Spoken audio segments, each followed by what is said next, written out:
नमस्कार, news nation आप देख रहे हैं। आपके साथ मैं हूं विद्यानाथ झा। बड़ी खबर मुंबई से है, क्योंकि मुंबई में देश विरोधी नारेबाजी हुई है और ये नारेबाजी हुई है शर्जिल इमाम के समर्थन में। जी हां, वही शर्जिल जो देश को तोड़ने की बात कर रहा था, जो देश से असम को अलग करने की बात कर रहा था, जिसे पुलिस ने गिरफ्तार कर लिया है, जिसके खिलाफ देशद्रोह का मामला दर्ज है।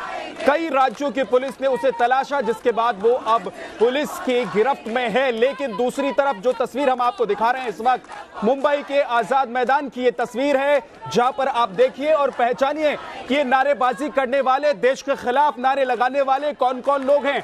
जरा इन चेहरों को ध्यान से देखिए, गौर से देखिए, और ये क्या कह रहे हैं इनको सुनिए। ये कह रहे हैं, शर्जिल तेरे सपने को हम मंजिल तक पहुंचाएंगे। और शर्जिल का सपना क्या था? शर्जिल का सपना था देश को तोड़ना, शर्जिल का सपना था देश को मुस्लिम राष्ट्र बनाना। अब ये लोग जो बड़ी संख्या में नजर आ रहे हैं, सीए के विरोध के लिए यहां पर बैठे हुए हैं, लेकिन नारेबाजी कर रहे हैं देश विरोधी और समर्थन कर रहे हैं उस शर्जिल का जो देश को तोड़ने की बात करता है।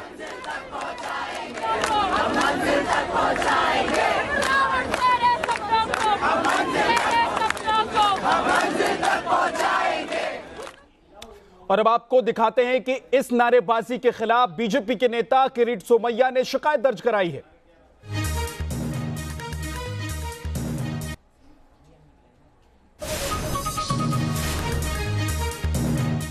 मुंबई के आजाद मैदान में शाहीन बाग के समर्थन में सीएए के विरोध में जो प्रदर्शन हो रहे हैं, वहां पर नारेबाजी हो रही है। शर्जिल तेरे सपनों को मंजिल तक पहुंचाएंगे। पुनः एक बार देश को टुकड़े करने की भाषा हो रही है।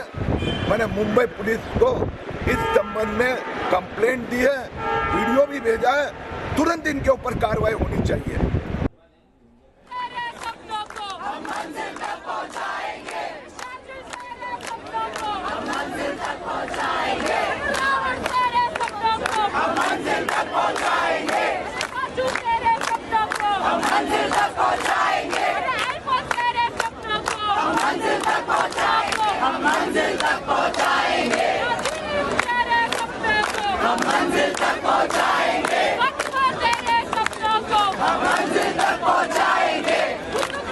अफजल तेरे सपने को हम मंजिल तक पहुंचाएंगे।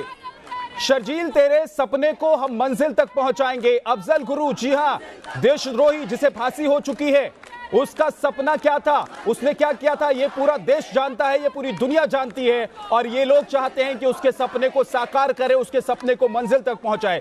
शर्जिल इमाम जो पुलिस की गिरफ्त में है, जिसे पुलिस ने देशद्रोह के मामले में गिरफ्तार कर रखा है, जिसे पूछताछ हुई तो वो कहता है कि वो मुस्लिम राष्ट्र हिंदुस्तान को बनाना चाहता है। वो कहता है कि उसने जो भी बोला, जो भी किया, सोच समझकर किया, उसमें कोई छेड़छाड़ नहीं है वीडियो में। और ये लोग देखिए जो मुंबई के आजाद मैदान में मौजूद हैं, जो सीए का विरोध कर रहे हैं, लेकिन दरअसल इनका मकसद कुछ और है। इनका मकसद है सीए के विरोध के नाम पर शर्जिल जैसे देश विरोधियों का समर्थन करना, देश तोड़ने की बात करना और देश के खिलाफ नारेबाजी करना।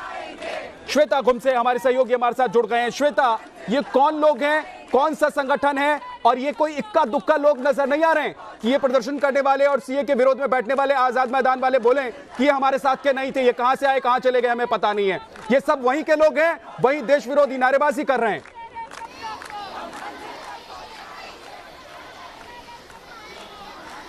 जाहिर सी बात है विद्यानाथ, जिस तरह से तस्वीरें पिछले कुछ महीनों से सामने आ रही है कि जब से ये सीएए लागू हुआ और उसके बाद में लोगों का जो धरना प्रदर्शन है, आंदोलन है, प्रोटेस्ट है, वो लगातार जारी है। दिल्ली में शाहीन बाग की उस खतरनाक तस्वीर के बाद में मुंबई के नागपाड़ा में भी इस तरह से तस्वीर सामने आई थी, जमकर नारेबाजी हुई थी। उमर खालिद का वो बयान भी यदि हमारे दर्शकों ने देखा होगा तो शायद ये दांतों तले सोचने के लिए मजबूर कर देगा कि उसमें था कि एक नहीं, दो नहीं, लेकिन 1 लाख से ज्यादा जो है वो शाहीन बाग हम तैयार करेंगे, खड़ा करेंगे, पूरे राज्य में हो या देश में।